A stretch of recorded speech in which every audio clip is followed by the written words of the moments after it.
हे बघा मंडळी, हे आहे इमरती. ही जिलेबी नसून ही इमरती आहे. ही बघा किती छान अशी वरून खुसखुशीत आणि आतून अशी रसाळदार अशी ही झालेली आहे. अशी तोंडात टाकली की खायला पण तितकीच भन्नाट झालेली आहे. तर ही कशी बनवली हे आपण आजच्या व्हिडिओमध्ये बघणार आहे. नमस्कार मंडळी, माझ्या या युबी किचन अँड ब्लॉग्समध्ये आपले स्वागत आहे. आज आपण बनवणार आहे ही इमरती. बघा, कलरला पण खूप छान झालेली आहे, दिसायला पण छान झालेली आहे. आणि मी या व्हिडिओमध्ये तुम्हाला सगळ्या हे कशी बनवायची याच्या टिप्ससह सांगणार आहे. त्यामुळे व्हिडिओ पूर्ण बघा. तुम्हीसुद्धा पहिल्याच वेळेस छान अशी इमरती घरी करू शकता आणि त्याचा आनंद घेऊ शकता. या इमरतीसाठी आपल्याला लागणार आहे उडदाचा सोल, जो की आपण इडली करतो, डोसे करतो, तो आपल्या घरामध्ये जो असतो तो उडदाचा सोल. तर हा आपण स्वच्छ पाण्याने असा धुवून घ्यायचा आणि धुतल्यानंतर याला पाहिजे त्या जितकं पाहिजे तितकं पाणी भरून 3-4 तासासाठी आपण बाजूला ठेवून द्यायचं. आपल्याला पाहिजेच्या प्रमाणामध्ये कोणची वाटी सेट करायची आणि त्यानुसार अशी डाळ धुवून 3-4 तासासाठी भिजवायला ठेवायची. मी 1 वाटी डाळ घेऊन ती स्वच्छ करून पाणी भरून बाजूला ठेवलेली आहे. हे बघा, ही डाळ आता भिजलेली आहे. आता आपल्याला याला बारीक करायची आहे. तर त्यासाठी आता हे मिक्सरच्या भांड्यातून मी बारीक करते. तर मिक्सरचं भांडं कसं हे पाण्याशीच त्याचा संपर्क आलेला असतो, त्यामुळे हे आपलं चांगल्या पद्धतीनं स्वच्छ करणं आपलं गरजेचं असते. तर यामध्ये थोडंसं पाणी टाकायचं आणि फिरून घ्यायचं, म्हणजे जे काही त्यामध्ये आतमध्ये काही धूळ असेल काही असेल तर निघून जाते. आणि स्वच्छ करून मग हे डाळ मी आता बारीक करते. असं मी नेहमीच करते. तर त्यामुळं मला हे करायला असंच आवडते. तर तुम्हाला ही टिप्स कशी वाटली ते मला अवश्य सांगा. इमरती करताना 2-4 काही गोष्टी आहे की त्यामुळं आपली इमरती छान बनते. त्यामधलाच एक गोष्ट म्हणजे ही आपली बॅटर जे आहे हे आपल्याला एकदम स्मूथ करायचं आहे आणि त्यामध्ये जास्त पाण्याचा सुद्धा वापर करायचा नाही. आपल्याला थोडं थोडं पाणी टाकत ते बारीक करायचं आहे. तर आता हे बघा, मी याप्रमाणे हे आता हे बारीक करून घेतलेलं आहे. परंतु हे अजून बारीक झालेलं नाही आहे. एकदा पाणी न टाकताच मी फिरून घेतलं होतं. आता यामध्ये मी थोडं पाणी टाकते आणि पाणी टाकल्यानंतर तसंच न फिरवता चमच्याने थोडंसं इकडून तिकडून त्याला मिक्स करून घ्यायचं, म्हणजे त्याला फिरवण्यासाठी मदत होते आणि आपलं बॅटर हे चांगल्या प्रकारे बनतं. हे बघा, हे आता आपलं बॅटर छान असं बारीक स्मूथ झालेलं आहे. यामध्ये एकही उडदाचा दाणा वगैरे काही राहिलेला नाही आहे. आता याला आणि आपल्याला हे असंच पाहिजे. तर आता दुसरी टिप्स अशी आहे की हे आता आपल्याला फेटायचं आहे. त्यामुळे एका मोठ्या परातीत वगैरे घ्यायचं. या पद्धतीने मी आता परातीत घेतलेलं आहे. आता यामध्ये टाकूया आपण बिलकुल पोहे खायचा जो चमचा असते त्या चमच्याने 2 चमचे तांदळाचं पीठ. घरात तांदळाचं पीठ नसेल तर नाही टाकलं तरी चालते. तशासुद्धा इमरती बनू शकतात. हे बघा, हा आहे खाण्याचा कलर. हा यामध्ये मी टाकते आहे आणि ही आता छान जेवढं फेटता येईल तेवढं फेटून घ्यायचं, कारण का हा सुद्धा एक महत्त्वाचाच यामध्ये भाग आहे. एका दिशेनं छान असं फेटून घ्यायचं आणि ते हलकं बनायला पाहिजे.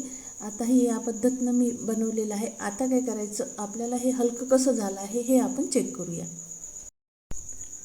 असं हे एका भांड्यामध्ये पाणी घ्यायचं आणि हे चांगलं फेटून झालं की त्यामध्ये एक बॉल जसा आपण टाकतो आणि तो वर येतो याप्रमाणे तो यायला पाहिजे. तर असं यामध्ये हे टाकायचं आणि वर आलं की समजून जायचं की आपलं आता बॅटर हे योग्य झालेलं आहे.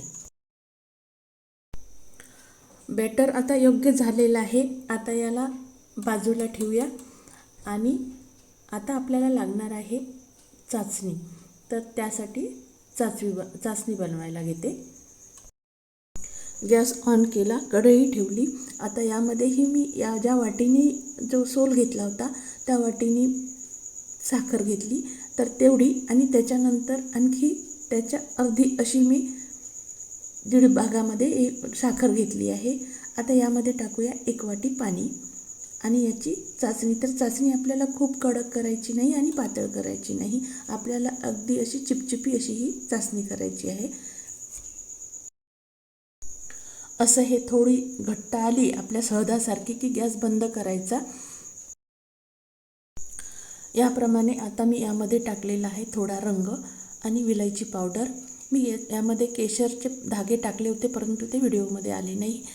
आणि दुसरी गोष्ट, ही जी चाचणी आहे तर ही इमरती जेव्हा टाकतो ती कोमटच असायला पाहिजे थोडं. हा तिसरा भाग आहे इमरती करतानाचा. तर आता याला बाजूला ठेवूया आणि दुसऱ्या कृतीकडे वळूया. आता इमरती तळण्याकरता मी इथे फल्ली तेलाचा वापर केलेला आहे. आपण तुपातून सुद्धा करू शकता आणि भांडं हे पसरटच असायला पाहिजे इमरती करताना. आणि तेलसुद्धा जास्त पाहिजे कारण का त्या इमरत्या अशा खेळल्या पाहिजे त्यामध्ये. याप्रमाणे असं बॅटर असायला पाहिजे. आणि समजा जास्त जर झालं पातळ तर यामध्ये घरामध्ये असला तर मैदा टाकायचा थोडा किंवा मग तांदळाचं पीठ टाकायचं. आणि घट्ट जर झालं तर थोडं पाणी टाकायचं. याप्रमाणे हे असं भरून घ्यायचं आपल्या या बॅगेमध्ये आणि याला वरून फिट्ट करायचं म्हणजे ते वर येणार नाही. आणि याला छोटंसं कैचीने आधी बारीकच छिद्र पाडायचं कारण की एकदम मोठं पण व्हायला नको सुरुवातीला. याप्रमाणे मी ह्या इमरत्या थोड्या टाकून बघितल्या पण मला याचं छिद्र म्हणजे खूप बारीक वाटल्या त्या. तर मी आणखी थोडं कैचीने थोडं हे मोठं केलं. आता हे मला योग्य वाटते आहे. आणि कारण की त्या तेलामध्ये टाकल्यानंतर त्या थोड्या अशा फुलतात ना, त्यामुळे त्याचा आकार वाढतो. तर आता हे या पद्धतीनं मी काढून घेतलं.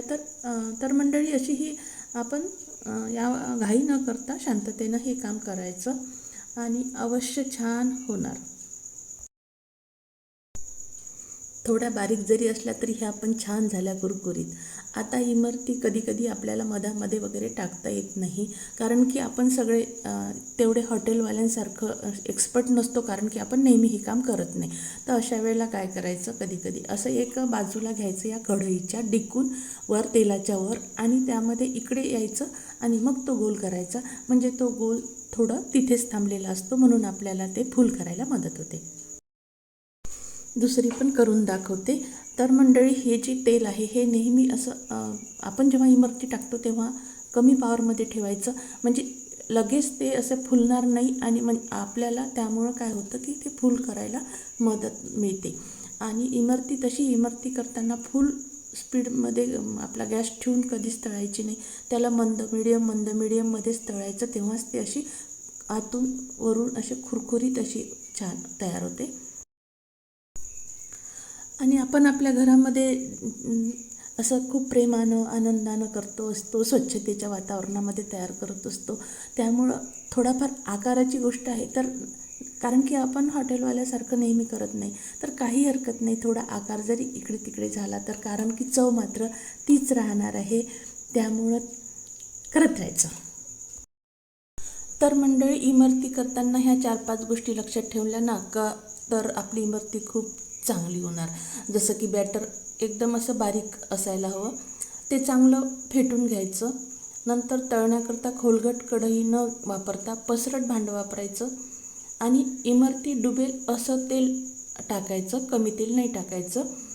आणि इमरती पाकात टाकताना पाक हा कोमट असायला पाहिजे. आणि इमरती टाकणं झाल्यानंतर त्यामध्ये खालून वरून चांगली इमरती डुबू द्यायची पाकामध्ये. थोडा वेळ ठेवायची, नंतर बाहेर काढायची. घाई करायची नाही कारण की त्यामध्ये पाक हा थोडा मुरला पाहिजे.